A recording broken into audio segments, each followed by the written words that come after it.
ભારતીય સંસ્કૃતિમાં જન્મદિવસ માત્ર ઉજવણી નથી, પણ એક શુભ સંકલ્પ છે, જેમ કે સેવા, દાન અને કરુણાનો દિવસ. શાસ્ત્રોમાં કહેવાયું છે કે દાનમ પુણ્યમ સેવા પરમો ધર્મ, અર્થાત દાન પુણ્ય છે અને સેવા સર્વોચ્ચ ધર્મ.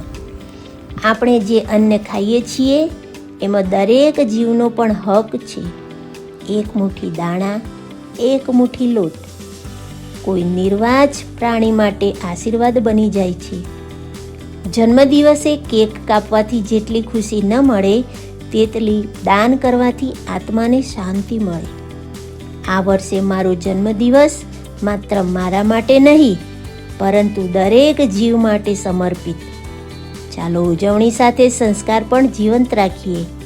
જય શ્રી કૃષ્ણ.